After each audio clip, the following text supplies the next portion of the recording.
Continuing education knows that at the end, students want to graduate, and we can help them do that because we take the time to really listen to their needs, and we understand all the different options that are available across the campus for them. We don't take a cookie cutter approach. We realize each student comes with their own story. So whether it's a part-time student looking to complete a degree program or someone just looking for online courses, we're there to connect them to the resources of the university.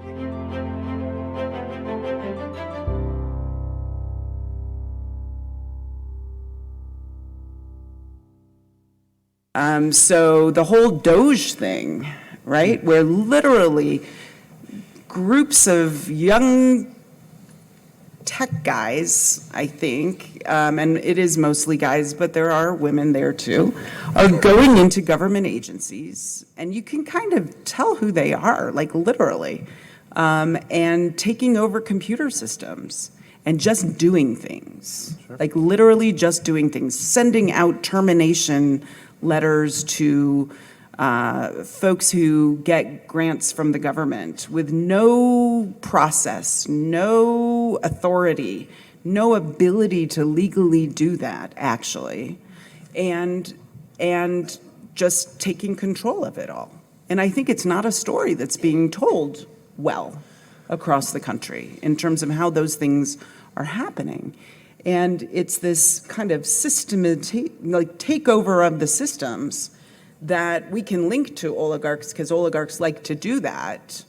And we can put the kind of autocratic nature of this government through an oligarchic lens, saying they're using those tools. Like it's a sort of like symbiotic relationship in terms of using AI to scan through social media posts to find students who have engaged in disfavored speech to round them up and deport them, right? Or going through computer systems and looking at contracts and grants that are given to organizations that this government doesn't like. It's very scary in that way. Yeah, I mean, I would want to say that Doge is a particularly like flashy and exciting version of this, but that it's much older and much more widespread than the past couple of months, right? That who's the guy who said that all of us will own nothing but we'll be happy? Klaus? I don't know. Klaus something. Very favored by Democrats, right? Like mainstream liberal.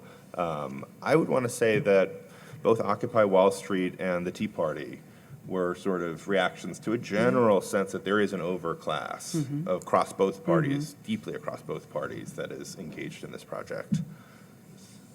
And I would just briefly, I won't give an answer. I just wanted to characterize what I heard you describing, Ian, which is that so people are feeling powerless, and I presume that this relates in some way to the spiritual sickness that you also were speaking about. I'd love to hear more about that. But it's somewhat ironic in that case, because if you're feeling powerless, it makes sense to me that you might be, if nothing else, aesthetically drawn to emblems of power, strong men, if not something else. And how ironic in that case if those emblems of power, these strong men, the industrialists, Musk, so on, the tech elites, are also some of the people who are at least profiting on, if not directly participating in and creating the sort of system that made you feel powerless in the first place. What a strange dynamic we might find ourselves in. We are starting to get questions, so I wanted to take one moment to offer the panel, John, an opportunity to ask a question as well. We're talking about power, talking about politics. And is it possible to think that wealthy concentration is able to stay away from politics?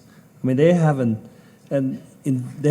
personal interest in making sure they shape the politics so that it suits themselves, so that they can continue to be wealthy, continue to gain progress, and so forth. If we look at the oligarchs back in Russia, now guess who they are protected by? Mr. Putin. And he's financially involved in everything those guys do. They have to come to him and his winter palace in Sochi every year to tell him how the year's been. How much money are they going to pay him for being protected, for being allowed to be an explorer, an exploiter of the system? So then they come to Sochi, and I happen to have a good friend who was a pilot. He's a private pilot for one of these oligarchs, flying a business jet. And every year they went to Sochi because he had to deliver a report and tell Putin how much money he was going to contribute to his slush fund.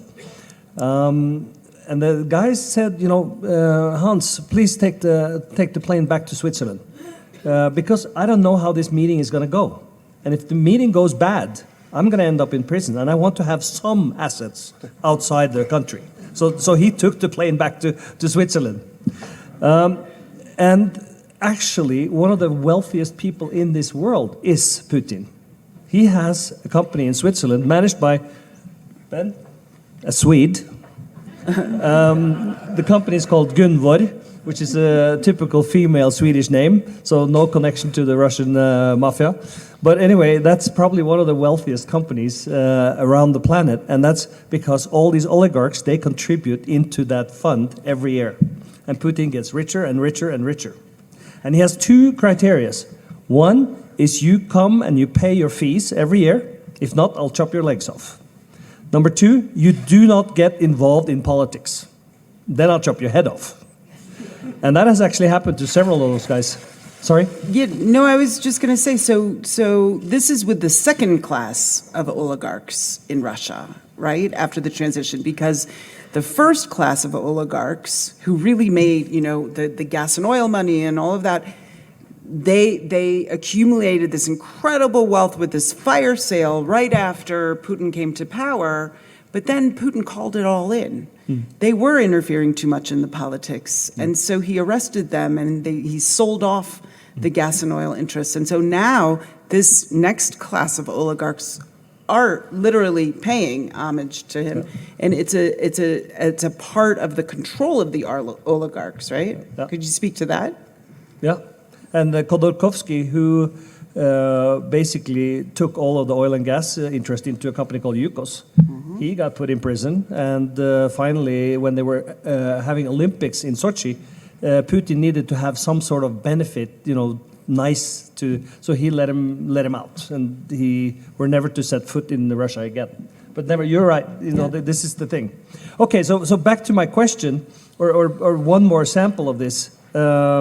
Xi in China, do you think he's any better than all the other guys? Do you think he's a wealthy man, even though he's a communist and believes in everybody's around? He's one of the richest guys in the world too. And the same concept. It all just drops off a little bit money here and there. And when you have zillions of money, a few percentages are big money. So my thing, we're seeing here in the United States as well now, we've talked about the tech guys and the industrial guys that are now supporting and rallying behind Trump. Do we think it's possible to disconnect wealth and industrial leaders, business leaders, with the lawmakers and the politicians?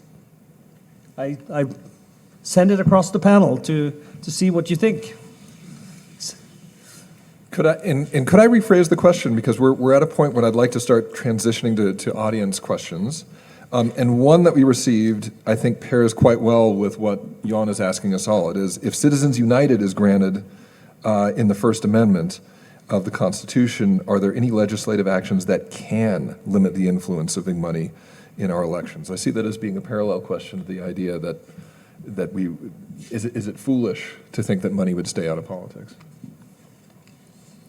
I just only had one quick, it's almost like a question in response, because the UK elections are just, because I live in the UK where I teach, and they're, just weeks long. And I kind of put it out to the panel, like, do you think that there would ever be a shortening of the electoral cycle? And if so, would it make a difference? I mean, it seems eminently possible to have less money in politics. Seems like we've had more over time, and we could have less. It does seem eminently possible to have less money in politics, because there were times in pretty recent memory when there was less money in politics. We're in the odd position where the people deciding about how much money there will be in politics are currently dependent upon the money that's being funneled into politics in order to be elected and to buy nice things. So I'm not sure what we're going to do about that. I have a follow-up question, and this comes from a person that doesn't really know the facts, so please excuse me. But I understand that Trump is now proposing at some point to have a limited period also on the congressmen and the senators and all that stuff, similar like the presidency. Like you can only be president for 2 terms. Similar that he also wants you can only be a congressman for... Well, he's going to be president for 3 terms. Yeah. That's what he said. If you look at why do all these people want to be reelected over and over and over again over time? Now, no names mentioned, but Mary Peluso, she's been there forever, right? And now I guess she's gone. But do you think her husband just became seriously wealthy because he was clever at something, or do we think there is a connection? Just a question. Yeah. Could be a rhetorical question, I think. I'd like to ask read a question that is not rhetorical. I like this. I like an honest confrontation that we have coming here from the audience. All 5 of you said the same thing. Any dissenters? Why not? Isn't the real culprit globalism that hollowed out Dayton, Ohio, and every other U.S. middle-class town? Yeah. It's one of them, yeah. Automation's another one. Basically, if you make an arrangement where the goal of business is to maximize profits, full stop, that's what businesses are for, which is a quite recent idea, actually, but one that has really caught on.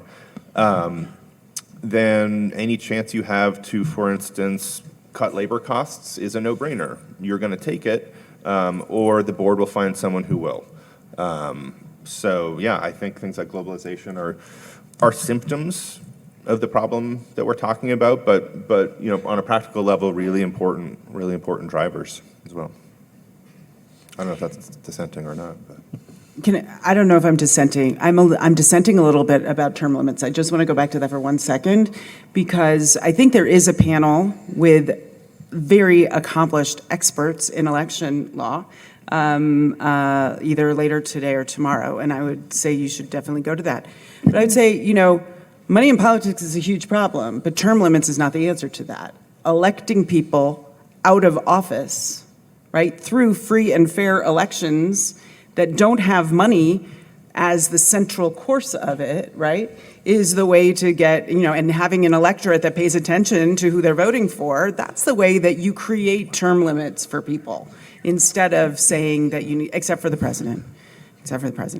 But I would just say that. I don't know that term limits solve anything, but free and fair elections certainly do, with limits of money, so that various corporate interests can't buy their way in the ways that we're seeing now. So I'm trying to dissent just a little bit from what John said. I think it's interesting when we're talking about term limits and how expensive elections have gotten. I mean, it's not just expensive in the U.S. The elections in Latin America have become incredibly expensive, these sort of high-stake affairs, and they sort of, in some ways, emulated the U.S., where there are these very character-driven elections that are about anti-parties and candidates that don't have political experience. And there's been a lot of excitement about that. That's been one general trend. And the other trend that I kind of find interesting is, because, John, you were mentioning that Trump was proposing term limits for everybody else, but not for himself. And that's actually a common tool in the dictatorship toolbook, which is to create a new change to the Constitution where they can be in charge indefinitely, but everybody else that comes after them, there are then term limits for them. So, I think that with the rise of autocratization, where we have these leaders that are personalizing power increasingly in their hands, doing so with the consent of the public, talking about how they are political outsiders, changing the rules through referendum and so forth. I mean, and doing it with people not really knowing that it's happening. I just think it's just become more and more important to have more transparency about elections, about where the money's coming from, about how much money is being spent. And that becomes really difficult in the U.S. system with dark money, and we don't know where any of this is, coming from, or when there were all these different bots and fake Twitter accounts, shaping our election. So it becomes really, really important for us to have literacy about what's happening and just greater levels of transparency. Can I take it back to oligarchs for 1 second? And then I'm really going to shut up because I've talked too much. So coming back to oligarchs for a second, the oligarch, we all saw, if you watched the inauguration, and I did, the Capitol Rotunda is pretty small. In fact, it's very small. If you ever go and visit there, you will be surprised at how small it is. And strikingly, sitting there in the second row, right, were all the tech bros. It was shocking, like really shocking, because nobody could get a seat in that place, and they were all sitting there. So if there's any visual of the, emerging technocracy or oligarchy, if you want to call it that, it's that picture, and that picture is all over the place. But when you look at it, we touched on it a second ago, right? The oligarchs often feel that they control the politics. They do that by spending hundreds of millions of dollars in elections and by, currying favor with the person in charge. But often they help the autocrat or the authoritarian or the dictator or the president to accumulate a lot of power, and then it comes back and it bites them at a certain point, which is what we were just talking about in the experience of the Russians.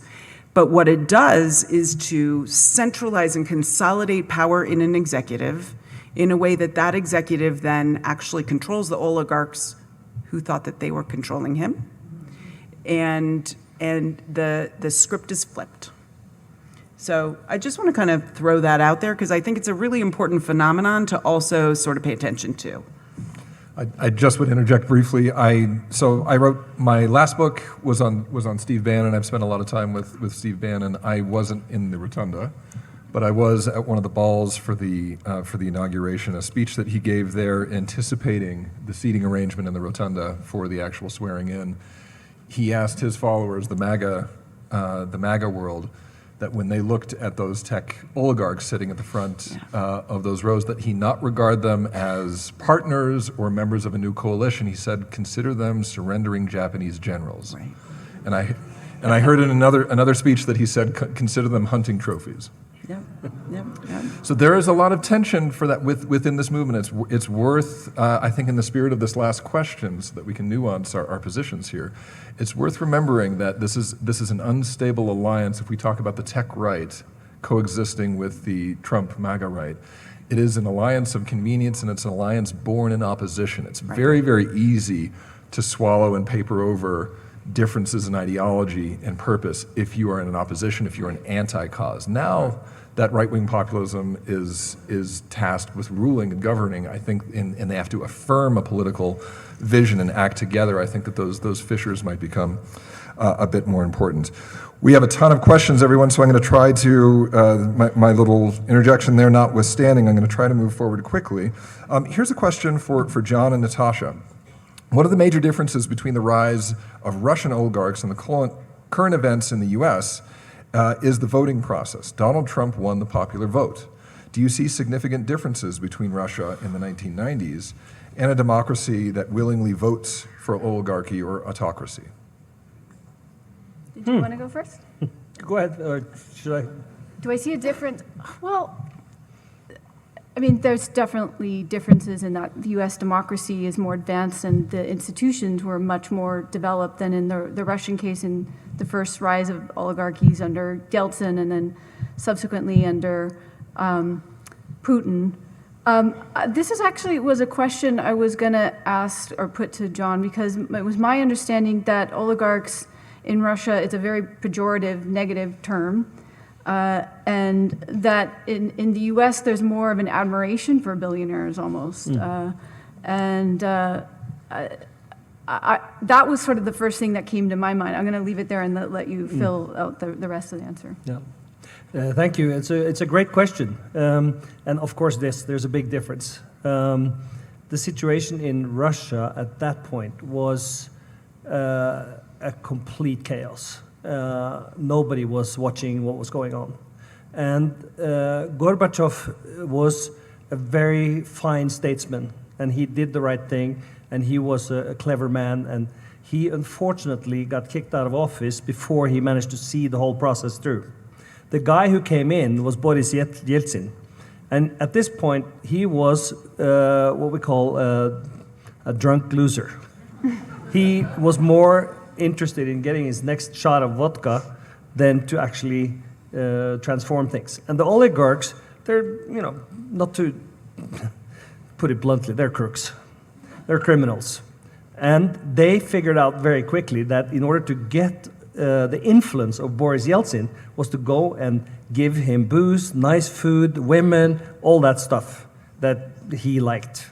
And then when they did that, he said, "Oh yes, sure, you can take that. Yeah, you did that." So basically, they fooled him to give them all the wealth. Here in the U.S., it's a proper democracy. It's a proper election. Everything is completely different. So you cannot compare the two.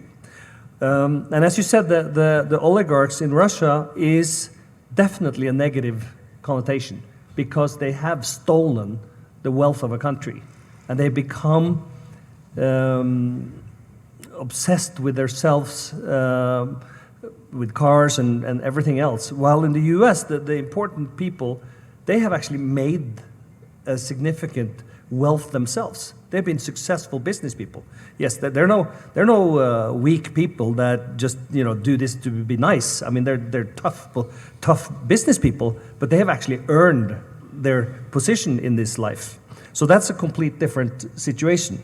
So coming from two different worlds, discussing oligarchs or discussing powerful people that have accumulated wealth, or they're from certain families, or they have some sort of disproportion to their wealth or their influence, they're coming from two completely different sides. But the outcome is something we should definitely recognize, and we should be careful about it, because the modern oligarchs are sitting in Washington or sitting on the second row, as you said it.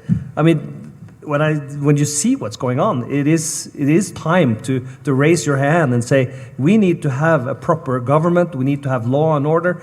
As your forefathers said, we need to have checks and balance. We cannot let this happen on our watch. Simple as that.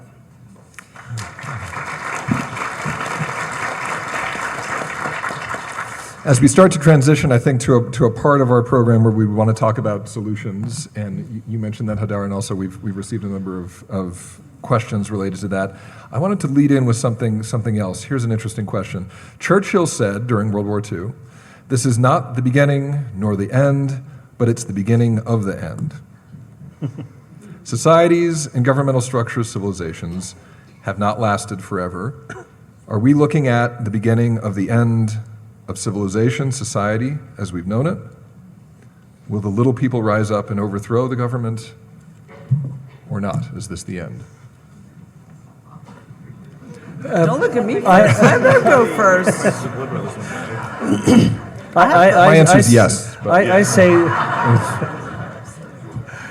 I say, of course, it's a good question again. However, we have experienced that things change and the pendulum keeps swinging, and right now it's up here, and it's impossible for it to stay there. So it will swing back the other way again, and we'll find some sort of equilibrium, and we'll come the other way again. And for us that have a little gray here, we've been through a few of these cycles. We have booms and we have busts, and we have all these things.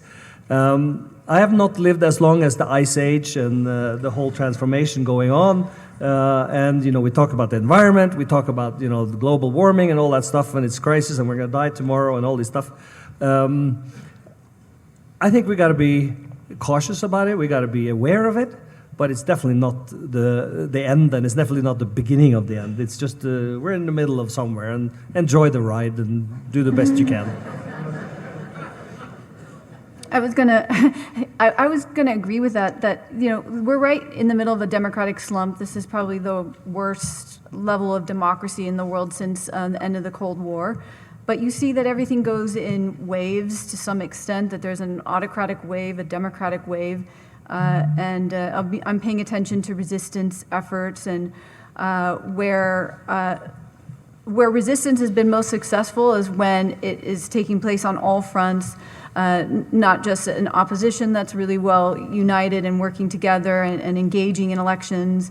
Lawyers are really critical, judges and so forth. And you know, there have been a lot of that in the news of judicial pushback to certain things and trying to promote the rule of law. But it's also just important to have, I guess I would say, to promote greater levels of institutionalization, not personalization. And the rise in personalism in politics has been really, really dangerous.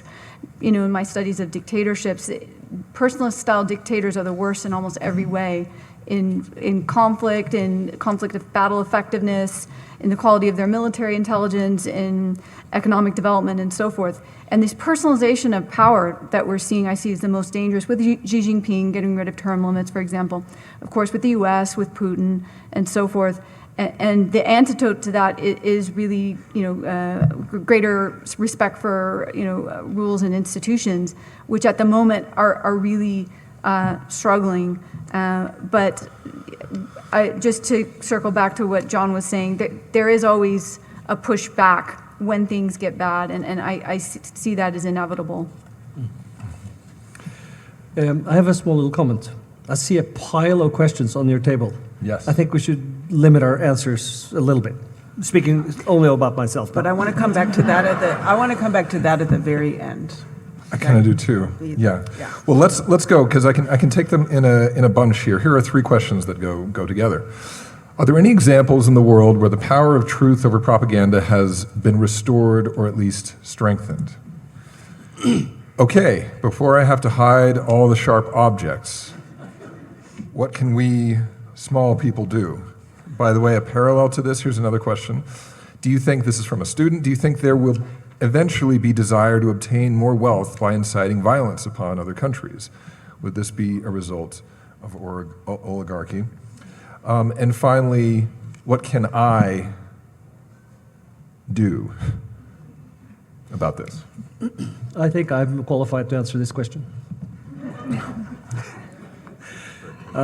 There's one very clear example of how the system was broken down and we restored normalcy, and that was in the post-war Germany after the World War II, where in Germany before this, while there was a lot of industrial conglomerates, there were many people controlling the whole thing below the level of Hitler during the war.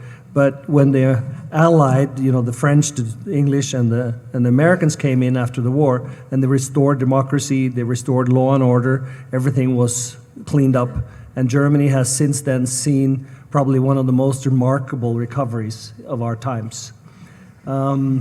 Eastern Germany, on the other hand, which was then controlled by the Soviet Union, wasn't necessarily all that successful until they managed to tear down the wall back in '89. Thank you. I think I know less about Russia than at least a few people on the stage. I've been listening to a book recently that has a lot of interview transcripts from citizens from Soviet countries, both before and after the fall of the Berlin Wall.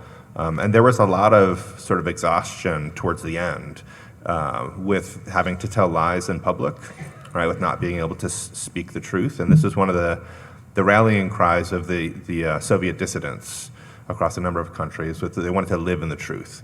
And mind you, like, these are people who had been generations under these systems, right, who had been about as carefully enculturated into the system as a group of people could be, and still there was something repulsive about not being able to tell the truth.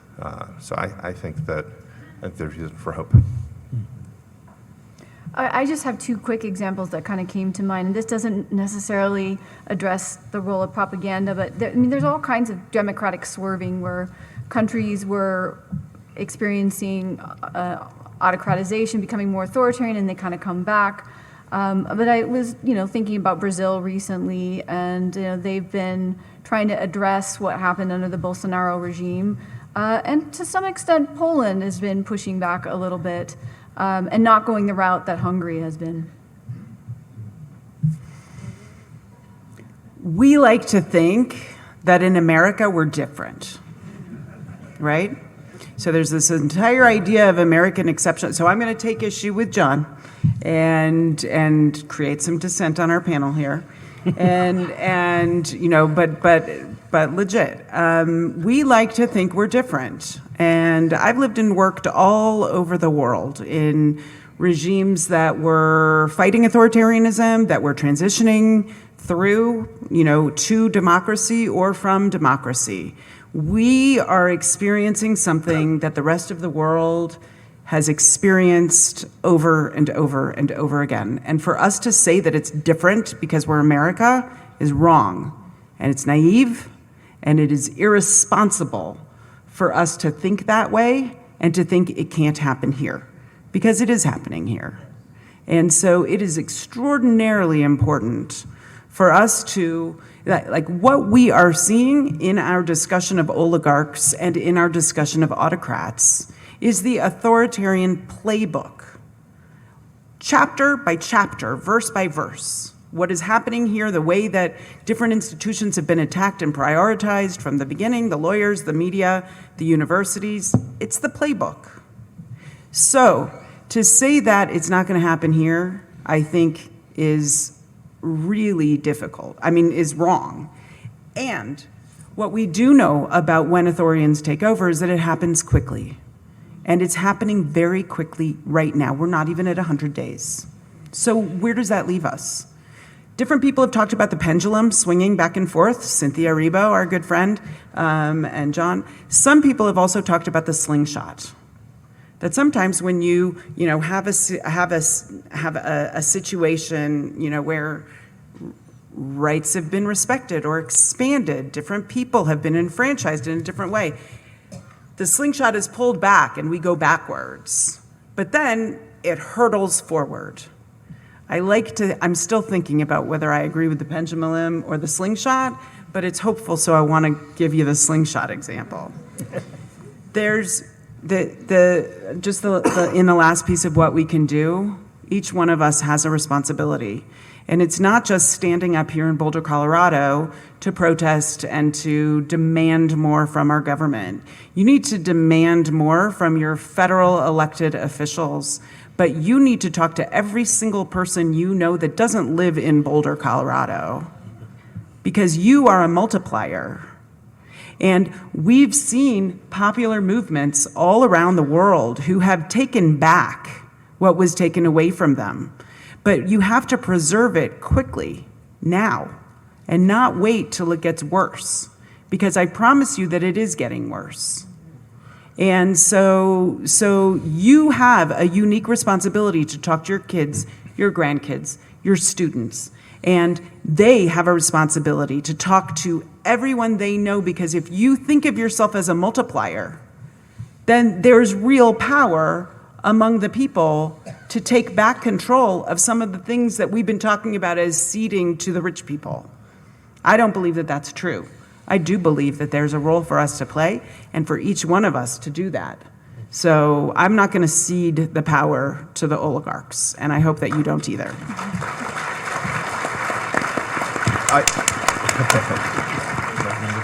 I don't know if this is a dissent or not. I read a book recently about the rise of the Nazi Party in Germany, and a lot of the seedbed of why they were able to make the gains they did electorally was that there was a widespread feeling of atomization and alienation in Germany. There was a lot of loneliness. There was a lot of sense that there were sort of powers one could not touch that were manipulating and controlling people's lives. And so the proposal was, look, there's this, I know you feel kind of put upon and isolated, but there's this larger spiritual unity that is called Germany, right? And you're a part of that, and we're going to stick up for you.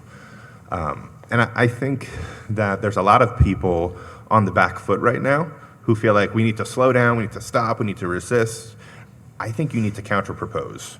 Like, I think, the problems that drive the turn towards authoritarian leaders are real problems. And they're not, they're unique. This is not just necessarily perennial human stuff. This is the past couple hundred years, right, where economies have changed, competitive individualism has become a kind of reigning ethos, and this just remains a problem all over the world, all through the past couple hundred years. And I think that, and when I speak to politicians, I'm dissenting from them too, because I think flailing your arms and saying stop, like is maybe a thing to do, but I think the bigger thing to do is to put forward a beautiful, plausible counterproposal of how you can feel less lonely, you can feel less put upon, you can feel more empowered and less disempowered.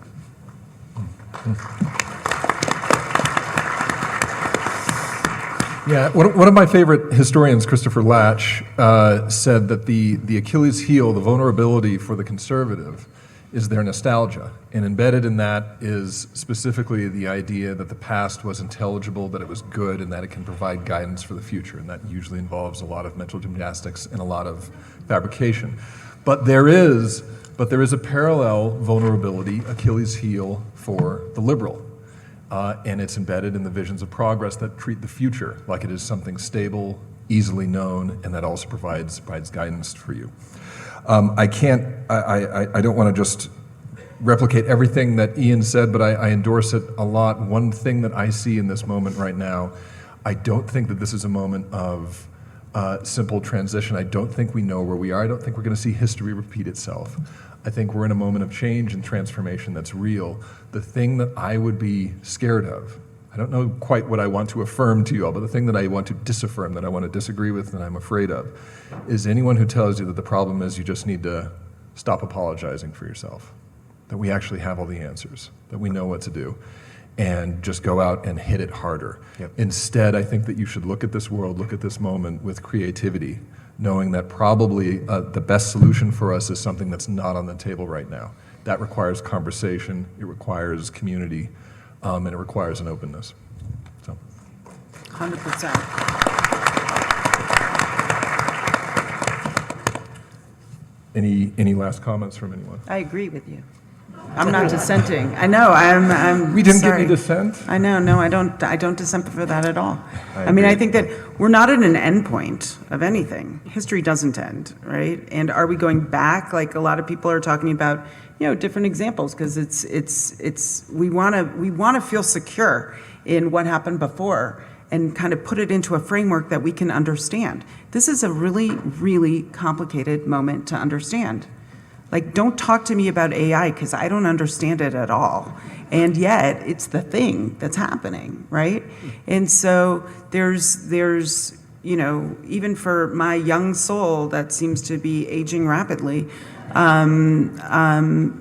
a moment of real disquiet. But I do believe that it is the creativity and the community that is going to move us through to wherever we go next, right? It's not linear. And so it's up to all of us to try to figure that out and to talk to those relatives that you all raised your hands, that you have a hard time talking to try to figure it out together, because I guarantee you they're not all going to love what's happening right now either. So finding a point to figure out together where your mutual interests of discontent are and how you move through it to the next thing is really what our biggest challenge is next. And to talk to the young people about it. On that note, everyone, thank you for these wonderful questions. Apologies we couldn't get to everything, but this is a lovely panel. Thank you.